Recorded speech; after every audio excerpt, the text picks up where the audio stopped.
Good morning, everyone. Welcome to this morning's study.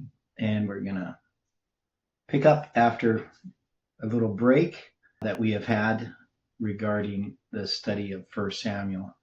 And we're on chapter 23. We're going to try to come back into thoughts or bring our thoughts back into focus on what it is we've been studying. But before we do that, let's have a word of prayer. Dear Father in heaven, we are so thankful that we can come here in this morning to study your word. We are thankful for each person who has participated in these studies and continues to do so. Those that are interested in watching them on YouTube who can't make it, we pray that you can be with them and that your Holy Spirit can continue to work upon all of our hearts.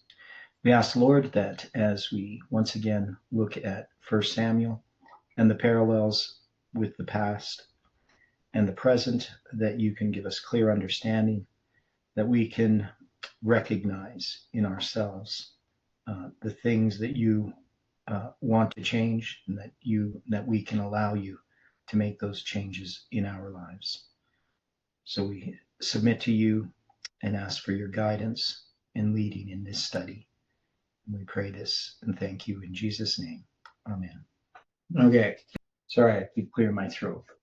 It's fighting off, I think, a little bit of a cold or something. Anyway, so we took that week off of studies, and so to try to get back into it, I don't know how much we remember from what we were doing, but in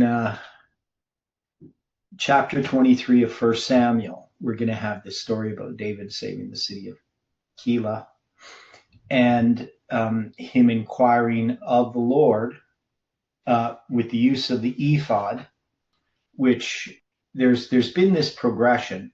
So there's so many different threads, so many different things that we have to consider. So one is, we've seen that when David was fleeing Saul, that he's going to make some mistakes.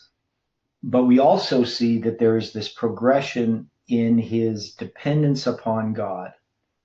Now we have Abiathar. He's going to be the son of Ahimelech. He's the high priest, and he's going to have this ephod, and David is going to use that to inquire of God about what he should do.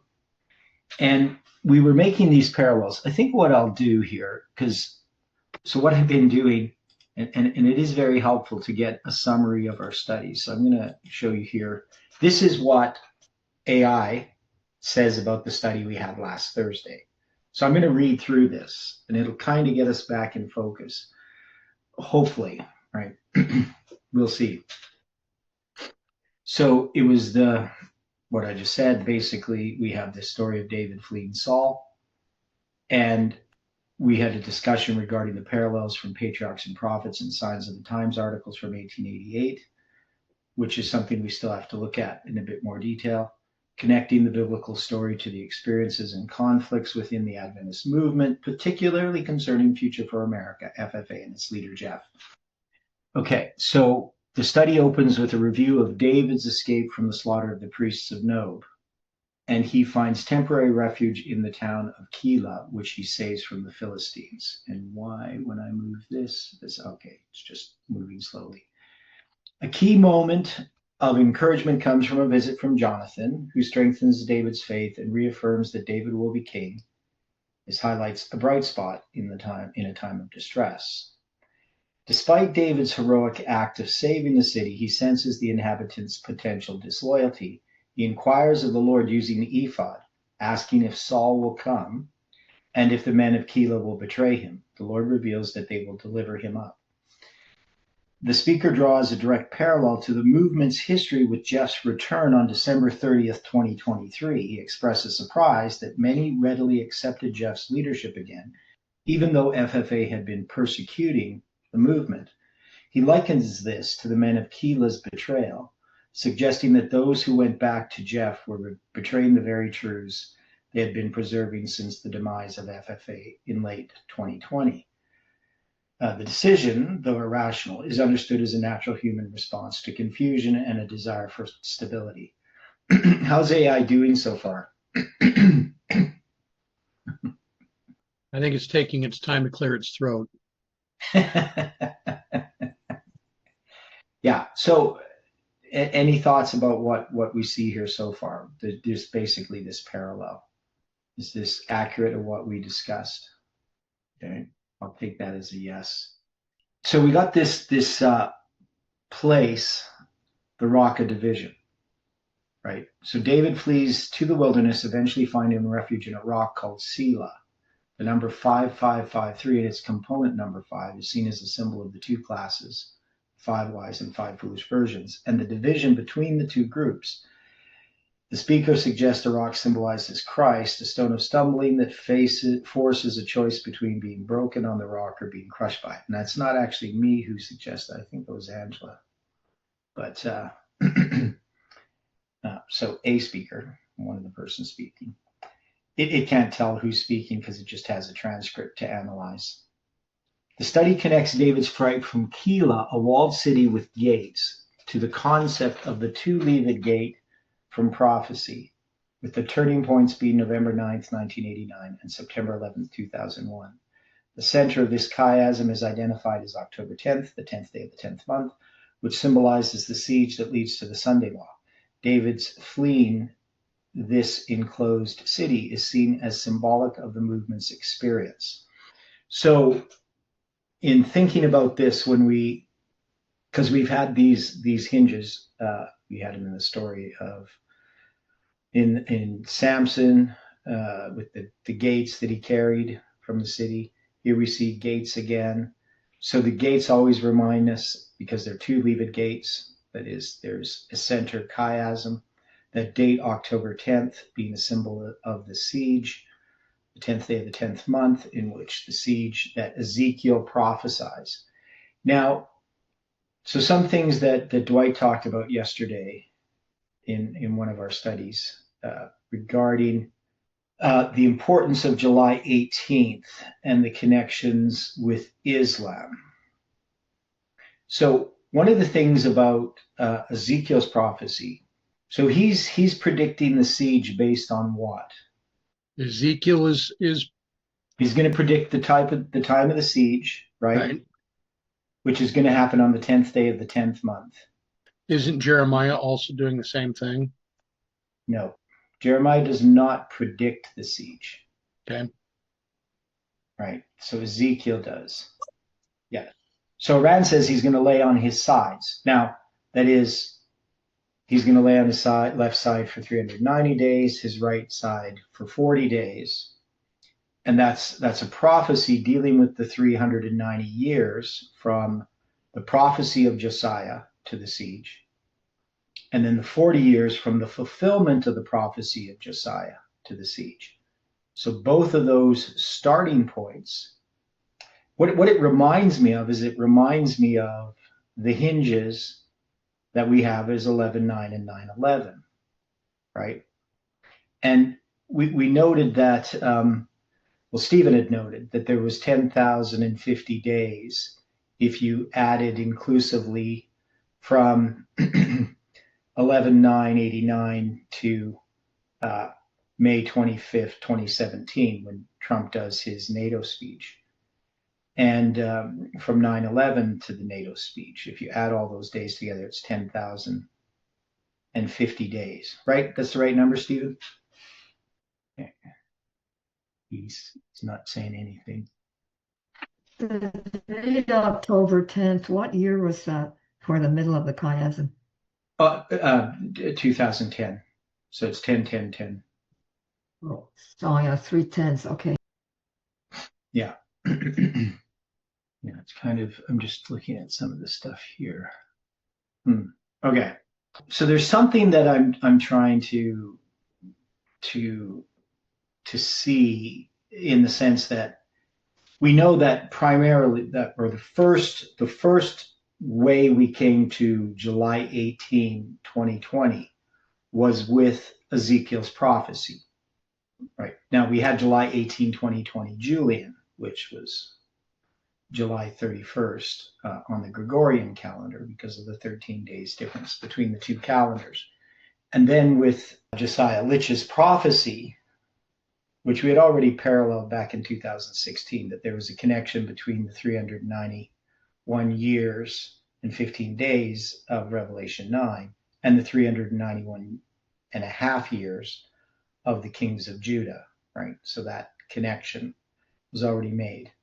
But they came together more precisely to give us the July 18, 2020 date. So when we look at this men of Keilah, this walled city, it represents some aspect of the movement, right? Some aspect of the message of the movement. And since Ezekiel is predicting the siege, would this be about the July 18, 2020 date? And so specifically here, I'll show you what I mean, that I'm trying to get this point. Why is that not showing up? I don't see this chart. Okay, just hang on. So I'll show you what I'm looking at here. So it's a rather involved chart here, but it's that NATO speech, 5/25/17, right?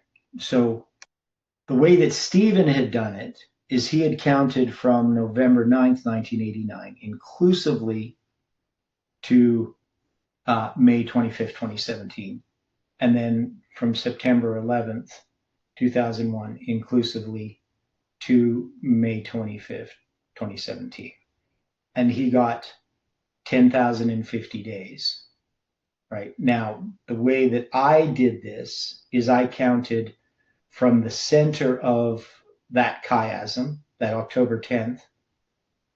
Now it says October 10th, 2011. Is it October 10th, 2011? Oh, no, 1995, pardon me. October 10th, 11th, 1995. Yeah, the other one that's October 10th, 2010 is between November 9th. So just to correct what I said, Angela, because we're going from September 11th, 2001 to November 9th, 2019. The center date is October 10th, 2010. This one's October 10th, 1995. So anyway, I counted from the center of that 11 times 718 days to get to the beginning of the NATO's, to get to the NATO speech. Stephen had done it where he counted from the November 9th, 1989 to September 11th. Now he's going to get twice as long. He's going to have 22 times 718. Was that making sense now that I confused everyone? So 10,050 divided by 22 is, did I do that? Is it 10,050 or do I have the wrong number? Let me see here. I'm going to go 11 times 718. I might have times 2. Okay. What am I doing wrong? Stephen, are you there? Can you help Yes, me? Okay. What am I doing wrong? I'm not too sure where you're getting the 10,050 So, from. okay. So what was the number? 15,796. So that's from November 9th, 1989 to, is that You were counting to, to the NATO speech. So what we have here, I see, I got these numbers here. So we got 4324 plus 5735. Yeah, it's been a while since we did that. Oh, and that's 10,059. So I think it's 10,060 days. Plus, do you remember what you did? Then you're just gonna, how did you do that? Because you had 22 times 718. yes, Okay, which is actually 15,796. So are you counting from November 9th to the NATO speech and from September 11th to the NATO speech? Okay, that's where I'm getting. So I said 10,050, but it'd be 10,060. That is, if I count inclusively from November 9th, 1989. Yeah, so I have the calculation up there. Yeah, to the center date. Okay, so what is this? Okay, I see. So I have here written in the top, on May 25th, 2017, Donald Trump dedicated the new NATO building, which should be all capital letters, between 11/9 and 9/11 memorials, right? So there he has this chiasm where he's standing between the two. And he referred to these turning points in history. This speech was 10,060 inclusive days after 11/9 and 5,736 inclusive days from 9/11. This was 2,300 days before the 22nd anniversary of 9/11. The center date is July 18, 2020. 10,060 plus 5,736 is 15,796, which equals 718 times 22, which has all the digits of July 18, 2020. Okay. Does that make more sense? So the point that I'm making, though, is we have this center date between these 2 points. Trump is going to be between these 2 memorials, but this also creates these other 2 dates, the 22nd anniversary of 9/11 with the NATO speech puts July 18, 2020 in the center. So what I'm saying is that the 10th day of the 10th month as a symbol parallels the prediction of July 18, 2020. That is, the prediction of Ezekiel regarding the siege of Jerusalem is parallel to the prediction that we made regarding July 18, 2020. Does that make sense to people or not? Run that by me again, please.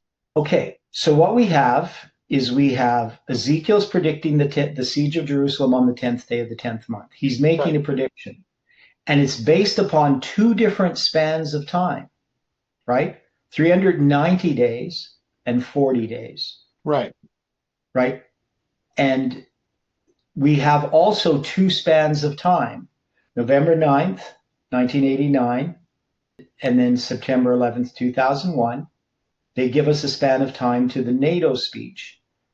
But in that NATO speech, it's going to give us this period of 2,300 days to the 22nd anniversary of 9/11. And July 18th is the center of these 2 gates, so to speak. Right? So there's a parallel structurally between the prophecy of Josiah that is used by Ezekiel to predict the siege of Jerusalem and the prediction of July 18th, 2020. That is, it serves some purpose in marking a point in which a siege has begun. That is, what this is referring back to is where you're talking about how our attention is being drawn to July 18, 2020. So we could look to July 18, 2020 in a sense as a failed prediction, but it's failed in what we predicted. But it's not wrong in as a date. It has a symbol that we weren't fully aware of how to understand it, right? It is connected with Islam, and it's connected with Josiah Litch's prophecy in Revelation 9, but it's also connected to Ezekiel. So this becomes these very complex wheels within wheels. So it just reminds me the 390 and the 40 is the 2 spans of time converging upon a point to the spans of time that Stephen noted, that now they converge upon the point which is May 25th. So from 5/25/17 to 9/11/2023, July 18th is the center point of both of them, right? So that's what you're talking about, and you're comparing it to October 10th, 11th, 1995. Yeah, so October 10th being the center date between November 9th and September 11th. Now, we also know, between September 11th, 2001 and November 9th, 2019, October 10th is also the center date, but that's 2010. So just as a symbol, right, we have this October 10th date, the symbol of the siege. So so I'm saying that, so you got it exactly right, William, right? That center date. I mean, and this is quite remarkable when we think about it. that we have that 2,300 days to the 22nd anniversary of 9/11, with July 18th as the center. I mean, it's just a pretty remarkable feature of this structure. So there's something about July 18th that I say we don't fully understand yet of what it means. Does that make sense, that we don't understand something? So you compare like November 9th, 1989 and September 11th, 2001 as the two lead gates, right? Yeah, they're the hinges. They're the turning points upon which the two gates hang, right? Would you do that with 5/25 and 9/11, 2023? Yeah, that's what I'm saying. That those also become turning points. Now, as far as 5/25/17, we have an actual event, which is the NATO speech, where Trump is standing between the two memorials, right? Which he says are turning points, right? So he describes 9/11 and 11/9 as turning points. Okay. Right, and turning points are hinges. Hinges are turning points, right? But September 11th, 2023, we don't have a particular event, but it is an important anniversary in that it is the 22nd anniversary of 9/11, right? So it has that symbolic aspect to it, right? And the fact that it's 2,300 days from the NATO speech is pretty remarkable, and that July 18, 2020 is the center of that is pretty remarkable, right? Like it's not some happenstance. This was the thing that AI actually thought was the most remarkable, is that this whole structure produced that July 18th as the center of these dates. So I mean, there's lots involved here in this diagram, but what I want to focus on right now is that we have the city of Keilah that's going to be delivered by David from the Philistines, from this false interpretation. That is, the movement is given this opportunity to be delivered from false methodology and so forth. And yet, when Jeff comes, that's going to come, and it's going to come at the time we have this camp meeting, right? We invite everyone to it. The people of Keilah, instead, they're going to turn to Jeff, right? They're going to betray the city of Keilah to Saul, right? David, which is July 18, 2020, is going to be betrayed by the people of Keilah. That's a better way of saying it, rather than the city of Keilah was betrayed by Saul. Did I say the city of Keilah? Yes. Okay, well, that was backwards. Yeah, they betrayed David to Saul. Yeah. Okay, so that makes sense, right? You can see that there's something here about this story that fits perfectly with the time that we were in 2023. Okay. Now I said there's nothing that happens on September 11, 2023, particularly, historically, but we do know that is going to be not long after Jeff begins writing again, right? So he's going to begin at the, whatever it is, July. Let me see here. I don't disagree with what you're saying there. July 29th. Yeah. But symbolically, September 11, 2023, it should have an importance for us. Yeah, because it's the 22nd anniversary of 9/11. Right. So it has something to do with the restoration. Correct. So I know nothing historically is happening, like no event that I know of happens on that date other than the anniversary of 9/11. But there might be something in 2023 as far as what we're studying on that date that might have something to do with the restoration of the message. I haven't looked at what the study was on September 11th, 2023. But we had started studying the Daniel's last vision, prior to that, a little while prior to that. Let me see here. What date did we start? I think it was just at the, gotta find this here, playlists. We can see that July 29th, 23 was the end of the Telford Muse camp meeting and the beginning of Jeff publishing his writings Right. again.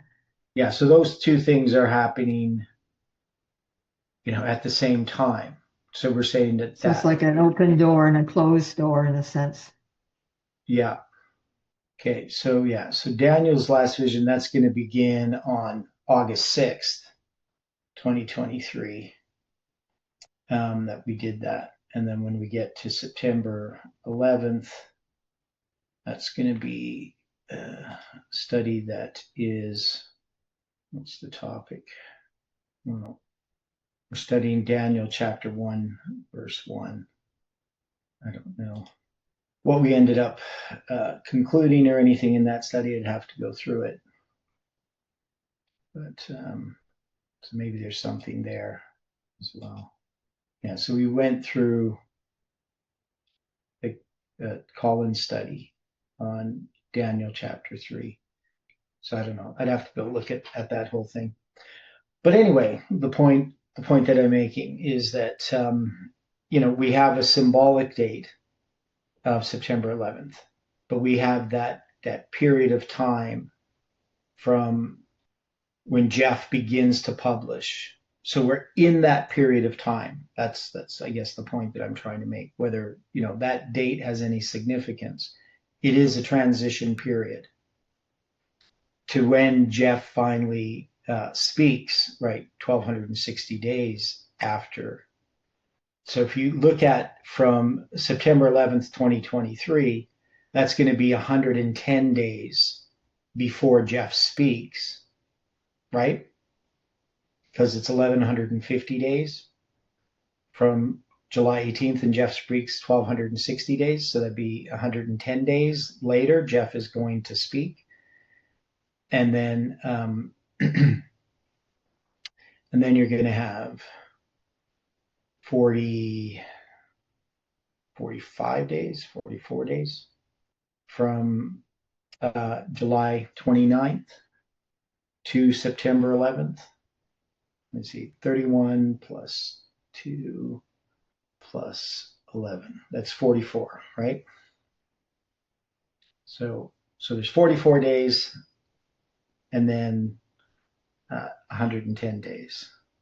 Right. I think we said it was like 154 days or something like that. So that would fit in. Okay. From when Jeff wrote to when Jeff speaks. Either 154 or 153. I can't remember how we counted it.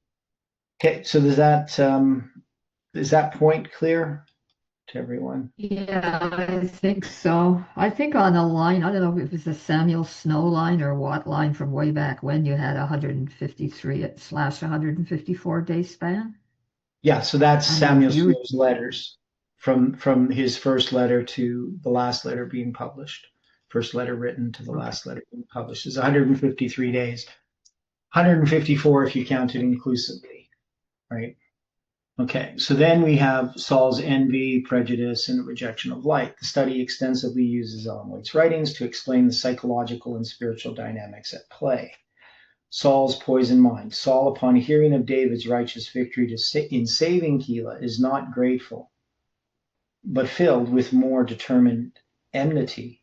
He is angered because David's good deeds highlight Saul's own inaction and negligence. Ellen White states that Saul's heart was poisoned with envy and jealousy, which blinded him to the convincing power of God's favor toward David.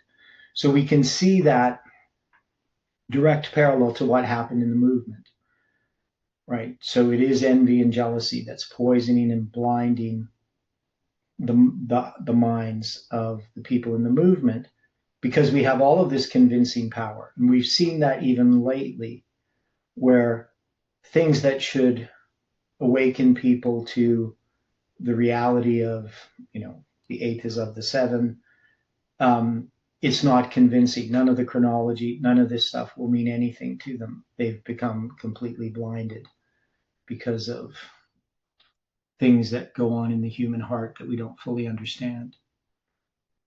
So this directly applied to the movement's rejection of the truths brought by the July 18, 2020 message. Right, talked about the camp meeting, gave a personal anecdote about people not wanting to be convinced. People don't want to change. This is rooted in a desire for a predictable life without disruption. Yeah, I've been thinking a lot about why people don't want to accept the truth, why people are not willing to change. To me, it seems kind of, it's illogical. I mean, wouldn't we want to change? Wouldn't we want our lives to be better? I sure do.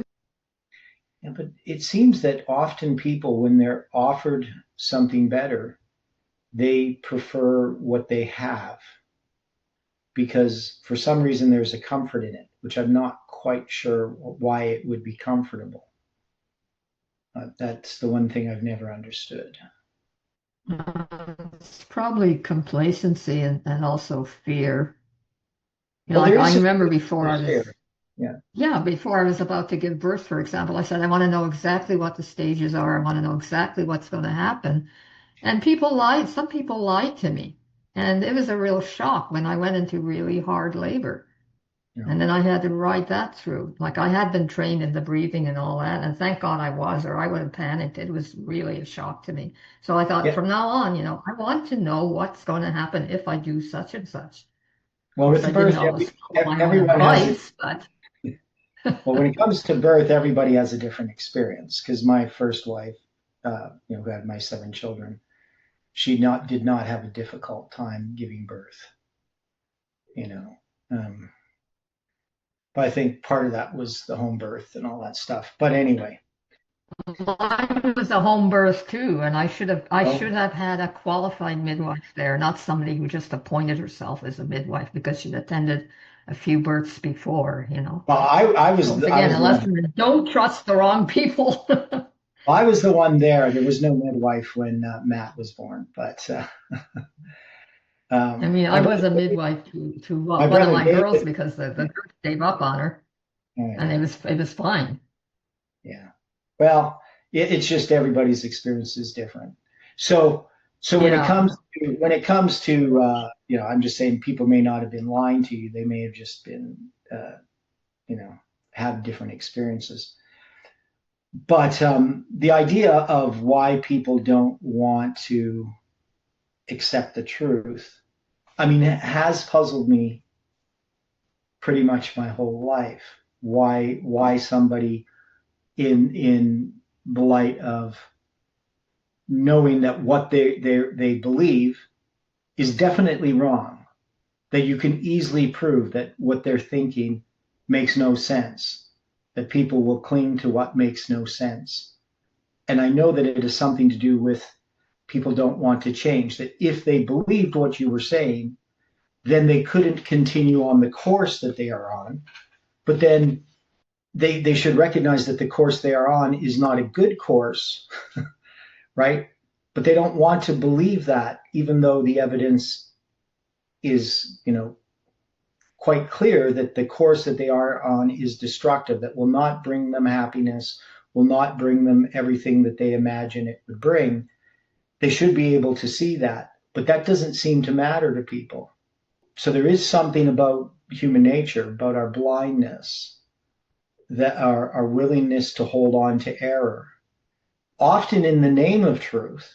That is, people want to, they will state that what they're believing is the truth, that you're wrong, but it's pretty evident that they are wrong. Like it's not something that's, a subjective issue. Like somebody believing in evolution, for instance, is absolute insanity. There's no evidence for it. We don't see animals changing from one kind into another. We don't have their transitional fossils. we can't explain how life could come about by chance, how we could get all this digital information in the DNA. You ask an evolutionist how to explain that the evolution of the butterfly, which has to have a chrysalis and then it has to have all these different stages. How could that evolve about by chance? How could anything, even the human eye, whatever it is, any system? But people will believe it because they want to live a certain way. But if it's based I agree totally, and I've had an argument with a prof about that. I said, well, why aren't we piled miles deep in all these fossils? Like, show me the changes between different species and what have you. And he just couldn't answer me. So, but it's because people want to do what they want to do. Yeah. I know. Like even my son said, before I went to this university, I believe in the Bible, but now I believe in evolution. And I said, this, so you've gone from truth to fallacy. Yeah, it's very, very sad. And then when he had to get his appendix up when it ruptured right in the ER, he said, "Mom, I've been an unfaithful son." But has there been a major change since then? No. I mean, I'm still praying for him. No. But you understand the irrationality of it. To believe a lie, it doesn't really help you. Like, I mean, it maybe can, temporarily you might be able to deceive yourself in that what you're doing is right. But you have to know that it's a lie. And so basing something on a lie just doesn't make sense to me. But here in this movement, we can see that people have closed their minds because they don't want to change. And that to me is always a puzzle, why somebody doesn't want to change. You would think that that's what we would want, because then if we change, I face it constantly. Yeah. Now it says this is rooted in a desire for predictable life. I don't know who said that, but that's what EI recorded this. And I think, I can't remember who made that statement, but I think there is some, I would think it's more that people want to have a sense that they're in control of their life, even when they're not, right? People. Funny, it says predictable life, because if they were content with a predictable life, if you're predicting that if you continue on a certain course, it's going to be disastrous, and they don't accept it, I think it's just that routine life, something that doesn't really shake them up and bother them. And again, I'm dealing with people like that, including people who are studying the Bible, and I say, you've got to come out of these church traditions, just accept what the Word says. And boy, I mean, and before they really get flared up and angry and start being defensive, and sometimes they do, I don't want to argue with you, but we need to study the Word and take it as it reads and compare Scripture with Scripture and recognize that all the numbers in the Bible are symbols of, what the Lord's trying to show you. This does have an effect on our lives. And, oh, well, I believe in 7 completion and all this stuff, but he doesn't go along, with. He doesn't believe in Palmana. He said, you need to go with Daniel 8:13 and look at that. The wonderful number, because he was saying some number in the Bible that doesn't have any meaning at all. And no, it does. And the year-day principle stands, and comparing Scripture with Scripture stands. I said, I could stand here and argue all night with you, but I'm not going to bother. This guy is studying to be a pastor, but not in an SDA church. But the SDAs are just as bad. Yeah. Okay, so we have the next step is we have this ephod and a formal inquiry. So we have Abiathar bringing this ephod. Now, we haven't really looked at who Abiathar represents it completely. We've discussed it a little bit. But what would this bringing of the ephod be? So we think it has something to do with our study, looking for light from God, right? The direction that the movement's supposed to go. And so, it could just be simply the study that we did on understanding the lines, something like that. But one of the things we were doing, definitely, after July 18th, we're going to, examine the foundation. We're going to do understanding the lines. And then we're going to go to the book of Daniel, Daniel's last vision. And at that time, that's really what's going to happen. So after the camp meeting in July 2023, so on August 6th, we're going to begin this study of Daniel's last vision. Can we connect Daniel's last vision to the ephod? Anything we can do with that? I think it makes sense. Okay, well, how could we do that? How could we connect? Well, it's after the camp meeting, and we're still determined to carry on with our studies, which is correct, despite all the divisiveness and all the conjecture and all the infighting, people just abandoning what they ought to believe in, what they ought to continue to believe in. Okay, and we do it at the request of Colin, right? Okay, so are you saying that he's like a Abiathar then? No, I'm not saying that. Okay. But I'm saying that that we're making a formal inquiry of the Lord regarding an aspect of our message, right? That is, we can look at it this as this challenge that is being given, right? We could say that, the people of Keilah, representing those that have chosen to side with Saul, and that's going to be the issue that the ephod's going to be about. Like, is Saul going to come? Are the people of Keilah going to give me up? So I think that there might be some connection to the fact that this was called for because of the situation with Colin and FFA and on all that stuff that was happening. Now we know that the ephod, the number 646, represents the number of years from July 27th, 1299 to August, not August, it's August 6th, right? August 6th, 1945. But we note that the study of Daniel's last vision begins on August 6, 2023. So can you see the connection there with the word ephod? That it connects us to August 6th. Okay. So that's one of the reasons why I'm saying that there is this connection between this ephod and August 6th. Okay. Now, August 6, 2023, how many years is that after August 6, 1945? 78. Okay, what's the significance of 78 years? Is there any significance there?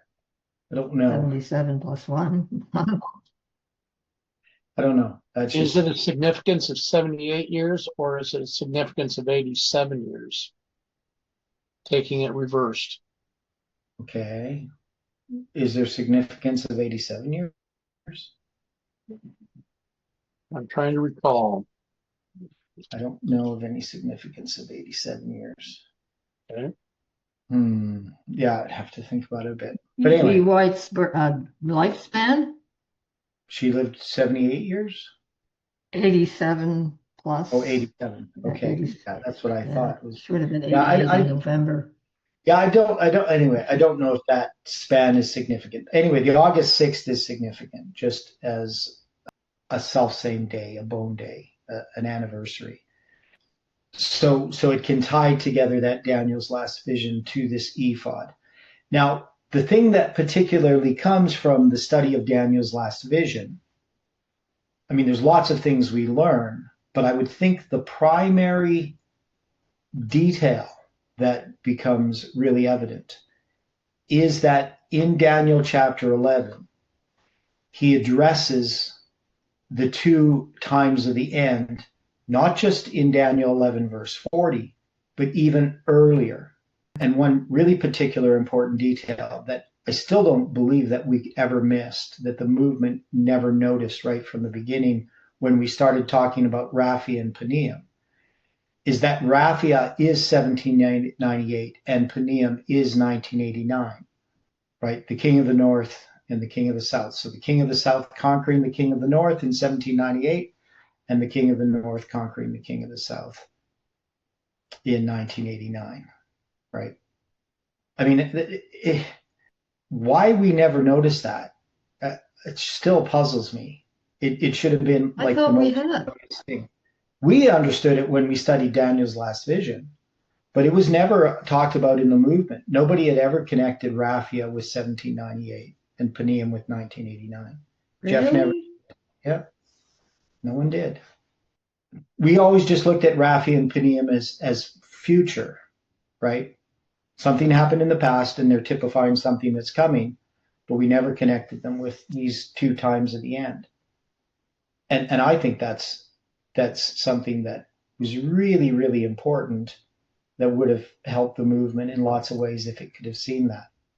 So that comes from the understanding of Daniel's last vision, and particularly in that these battles between the king of the north are then typifying these times at the end that are connected with these ends of these prophetic periods that parallel each other. So the understanding of the connection also between 9:11 and 11:9 becomes even more evident when we're studying Daniel chapter 11, well, 10 to 12. And we had figured that out in the study of the Judges as well. Yeah, William?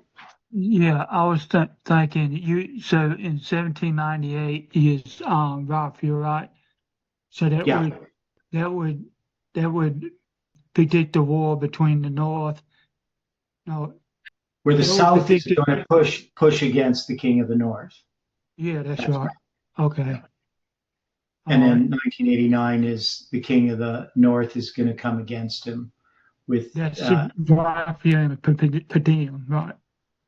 Peniam. Yeah, Peniam. I'm sorry. Or Panium, some people say. Okay. Panium. And that's the reason you put it with Raphia and Peniam is because the two battles against the king of the north and the king of the south. Yeah, and that should have been so evident, when we first saw Raphia and Peniam, that they typified that. But, like my backpacking trip when I, following all these animal trails and just persistent, sometimes we end up way past where we are supposed to go. And we have to go through the mud and the mire and the bog to get back to where we're supposed to be. So right? true. So the movement has taken a roundabout way to get back to be back on track again. But unfortunately, we have many in the movement who've lost their way and haven't come back on track.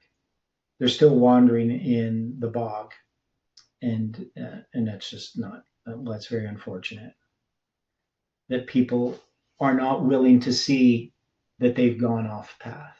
So we know that some of the things we discussed here, about the ephod, right? Trusting in God's providence, personal trials and disappointments. David's journey of being hunted from place to place represents the movement's own journey. The speaker notes that these stories, when understood as a progression of lines through their own history, provide a way to find peace and see God's perspective amid human confusion. The movement, like David, must progress and grow in its reliance on God. And that's what we hopefully are experiencing as we continue these studies. And then the study concludes with reflection on the personal nature of this prophetic journey.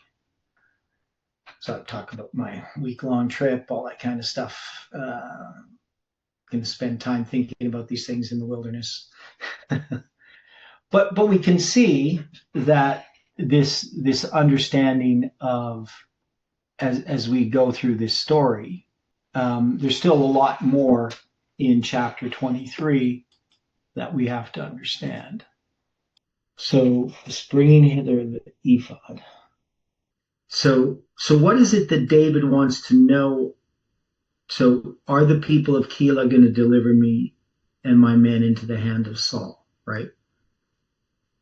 And the Lord said, they will deliver thee up. And then they're going to arise depart out of Keilah, and went whithersoever they could go. Now, this reminds me of another backpacking thing. Now, me and my backpacking partner from the past, Sheldon, we came to the conclusion that we had been doing things the wrong way, that we had, in trying to find places to hike, we would see where we could go, and we would, and what you have to do is you have to go where you can see. I don't know if that makes sense to anybody, but when you try to see where you can go, you end up way on bypaths. You end up places where you don't want to be.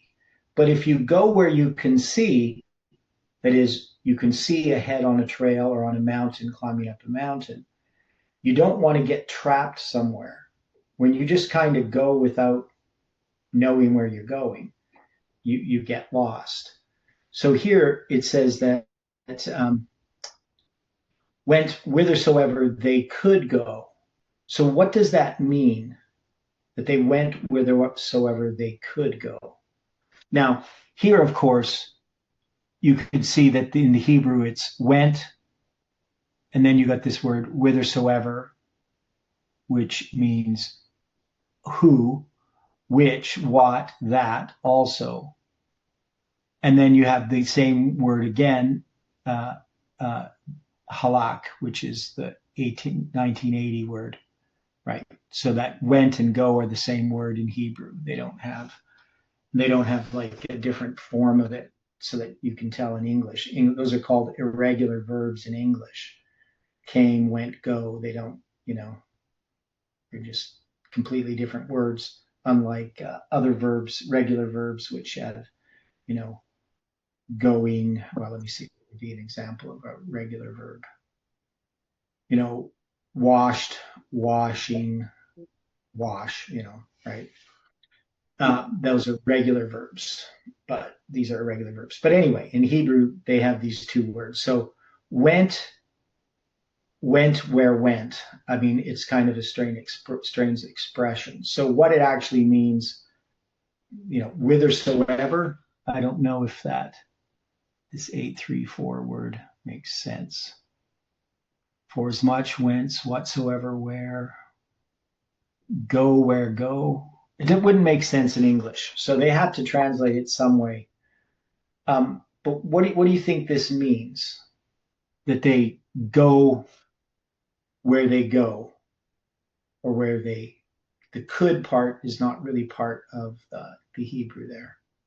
Anything about this that we could note? Just gonna look at the Hebrew. It's obvious they go where they could go. Maybe there were a lot of pitfalls, a lot of hard places where they couldn't go. Yeah, it just says in Hebrew, it just shows the they at the end. So, vayahalach, halakhu, ba'ashar is that word. In, that is their in, go in. So they got a bet at the beginning, which is important. So they went where they could go, I guess, is probably the best way we would translate that. They went where they could go. So what does that mean? So what were you saying about this, Angela, again? Oh, they went where they could go. Maybe it was a smoother path for them, or maybe they didn't want such a smooth path because they wanted not to be seen by their foes, by their pursuers, obviously. Okay. So I don't know. I wish I could trace the trails that they took, Yeah. So no, really, I would like to experience that. Yeah, it'd be interesting. I think that to say that somebody goes where they could go. So I just think about backpacking. It keeps coming back to that. Yeah, same here. Because there are trails, right? There's paths that you can take, and we can think of halak as kind of like paths to go, a place to go. The word itself. Yeah, I knew a Jewish girl who would say that means the lawful walk. You walk according to God's law. Yeah. She was so The word conservative. means walk. Yeah, the word means walk, Yeah. right? That's what halak means. but it has all different kinds of ways that it's translated depending on the context. But the idea is it's to go, right? So when we look at the movement, what is it that the movement has done at that time? So we're going to study, of course, Daniel's last vision. That's the ephod brings us to that August 6th date. And now we're going to David and his men, which are about 600.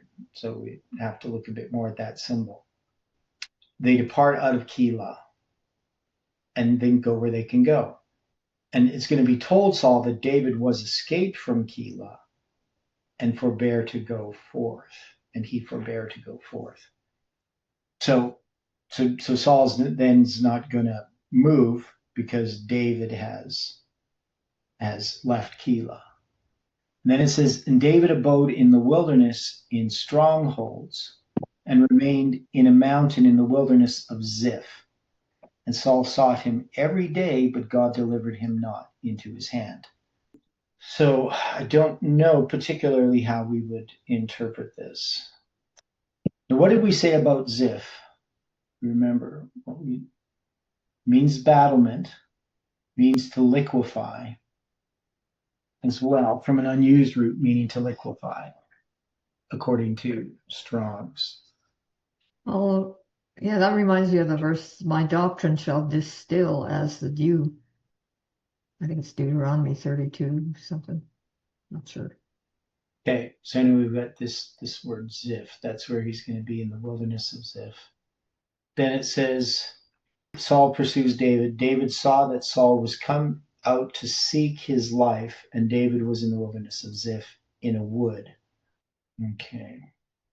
Forest. I know we looked, so this is the forest of Ziph. Wilderness. Midbar. I know there was something about this. And Jonathan, Saul's son, arose and went to David into the wood and strengthened his hand in God. And he said unto him, fear not, for the hand of Saul my father shall not find thee, and thou shalt be king over Israel, and I shall be next unto thee, and that also Saul my father knoweth. So we're saying that Jonathan represents this chronology connected to me, that it's going to confirm July 18th in some way in this history. That they two made covenant before the Lord, and David abode in the wood, and Jonathan went to his house. Then came up the Ziphites to Saul to Gibeah, saying, doth not David hide himself with us in strongholds in the wood, in the hill of Keilah,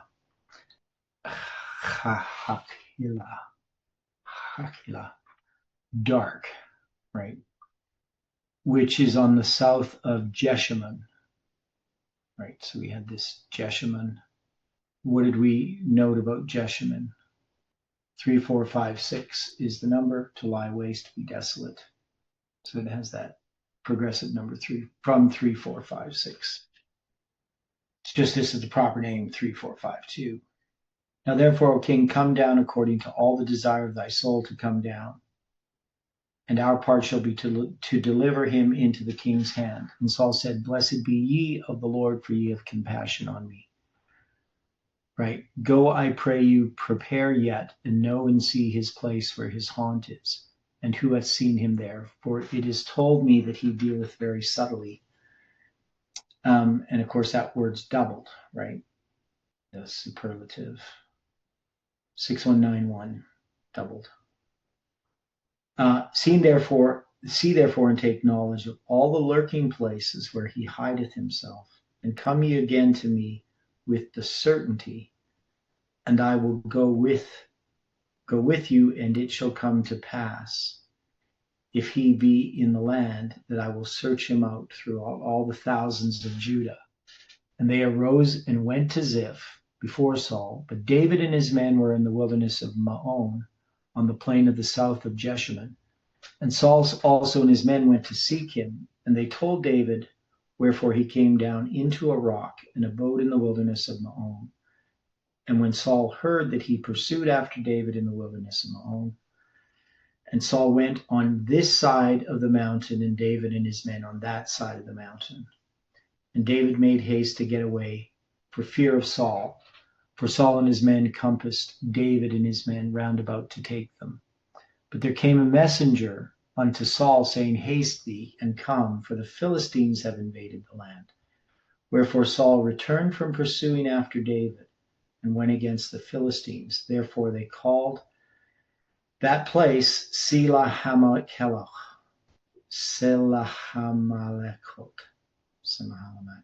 which is the Hebrew number 5555. So that is the one that is the rock, Selah, right? And Hamelachot, or the cliffs of division, so the rock of division. And David went up from thence and dwelt in the strongholds of En-gedi. Okay, so we had looked at this before. I don't remember all the things we said about it, but we can see that there is this rock of divisions. So there's a separation that happens between Saul and David, right? That is, can we say that the movement now is separated completely from the July 18, 2020 message? We saw this in Millerite history. There's this progression from the Great Disappointment, October 22, 1844, to finally you have this complete separation of what we would call the First-day Adventists and the Seventh-day Adventists. Has that happened within the movement? On some issues. Some issues, yeah. Yeah, well, when it comes to the eighth is of the seven, we know that there is that Colin's still in agreement with Jeff, even though Jeff doesn't really have anything to do with Colin. They both take the position that Trump is the eighth. And we know that that's not correct. And I don't think that there's anything that we could do to change their minds, anything that we could say. That this pursuing of David by Saul, that there's this greater division that has happened in the movement. Well, it could be a major rift there. It's definitely a major rift. And it's happened progressively. So to try to say, well, now, we're at this point where we're at the rock of divisions. Now, what about this thing where Saul went on this side of the mountain and David and his men on that side of the mountain?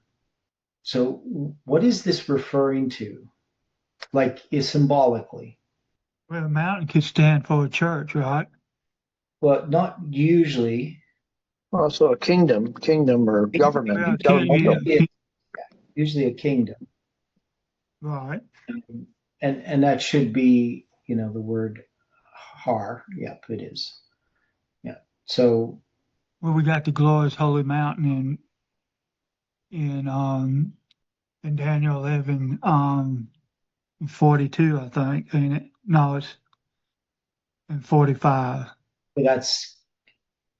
So we're going to have, he's going to plant his tabernacles between the seas and the glorious holy mountain. Yeah. That's God's kingdom. Right. I mean, you could say it's a church, but really it's a kingdom, right? And that the papacy tries to interpose between the people and entering into God's kingdom. So mountain generally represents a kingdom, not a church. Yeah. Right. In that case, it represents Christ's kingdom or God's kingdom. Now, of course, we have on this side and on that side, they're the same in Hebrew. There is no difference in Hebrew between this and that. We don't have those distinctions here and there, this and that, these and those. They don't have here and there. But it has like four words. Now, two of them are the same, and in some ways we can just say it's two words. That is, we have this mem, which is just the letter mem, the mem. At the beginning of a word, it's really a prefix. So why they have to include it all the time, I'm not really sure, but that's how it's done. When we look at this in the Hebrew version of it, let me see, am I in the right verse? Okay, don't want to do that. Okay, let's look at 26. So yeah, so it's going to be, I just want to point this out. So here in the Hebrew, you don't see 4 Hebrew numbers for one word. They're just going to have the word beside it. So they're not going to have the mem represented. So it's something quite interesting between the King James Version with the Strong's numbers, and then the Hebrew version with the Strong numbers. Now, because you can see that this 6654 has a mem, a letter mem at the beginning. So you got this tzad, this word tzad, which is just side, or to side off, to be on the side, to sidle off.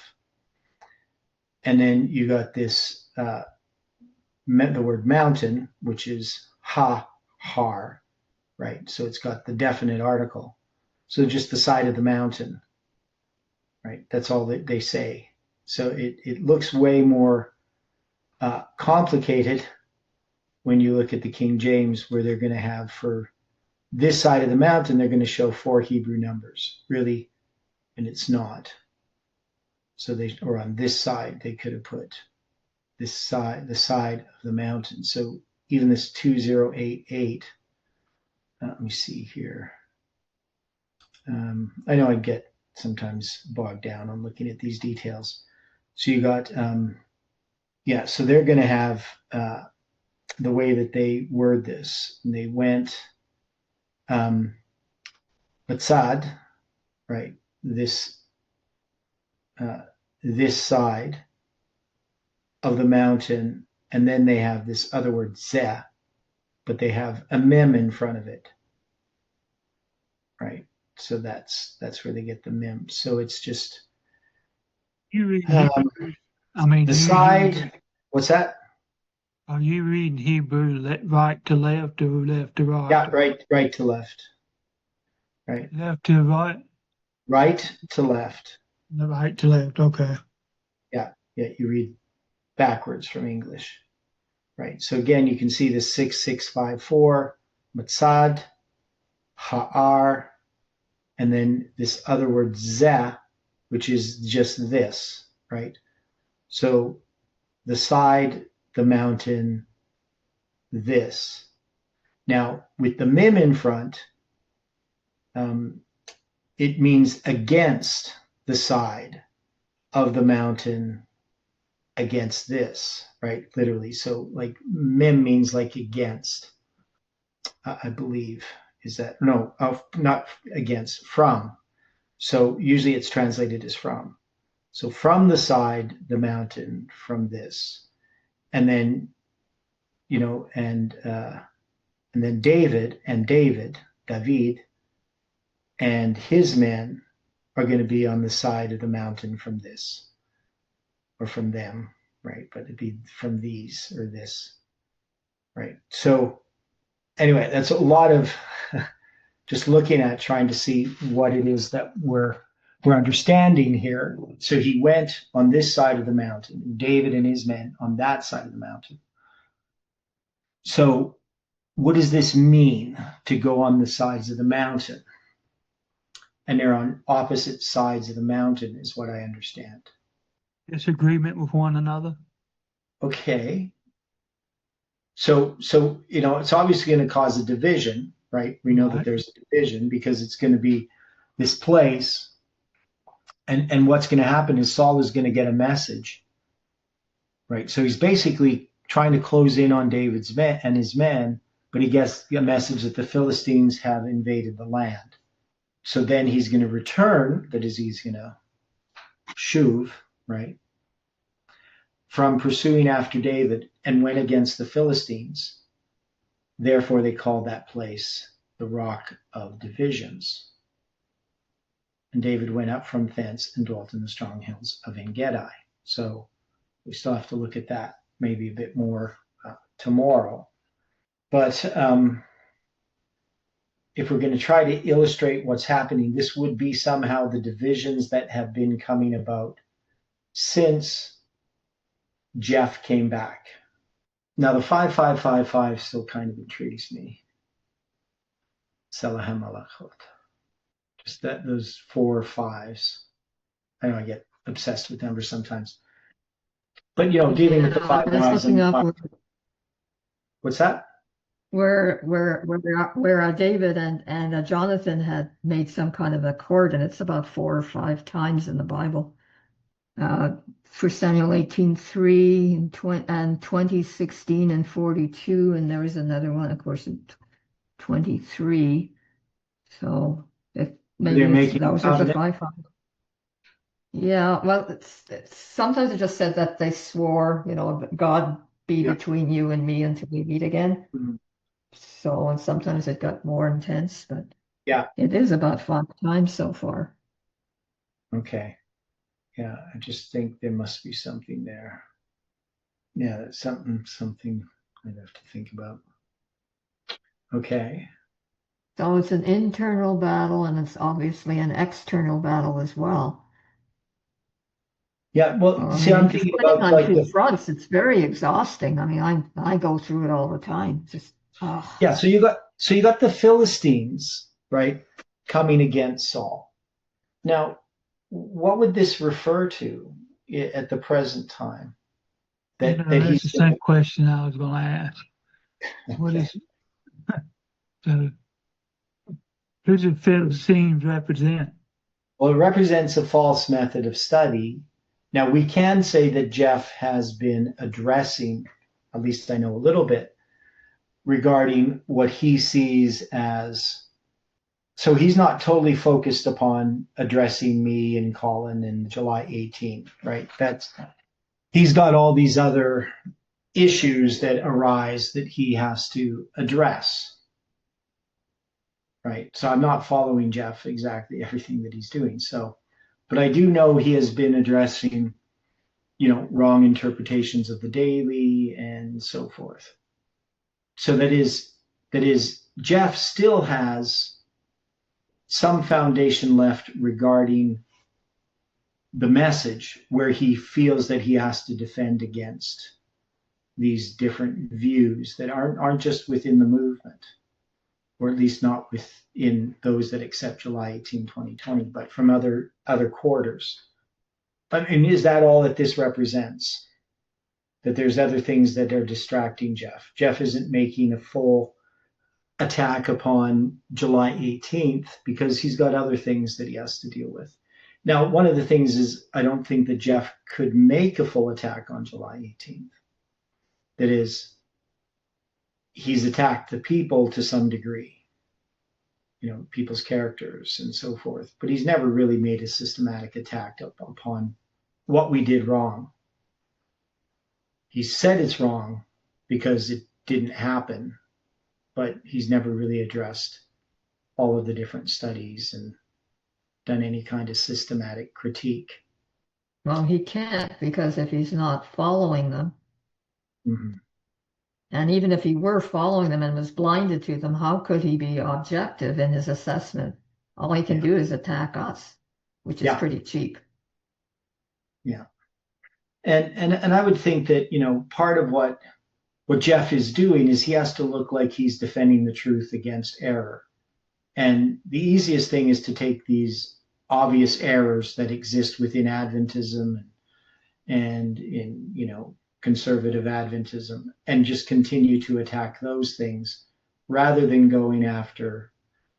It's not really very profitable to go after David. I mean, there's a personal vendetta against David, but maybe he's getting a funding from these other groups too, that, even within the main line, who knows? Yeah, I don't know. Okay, anyway, we have to come back to this tomorrow. Okay, thanks for that. Okay, so let's close with prayer.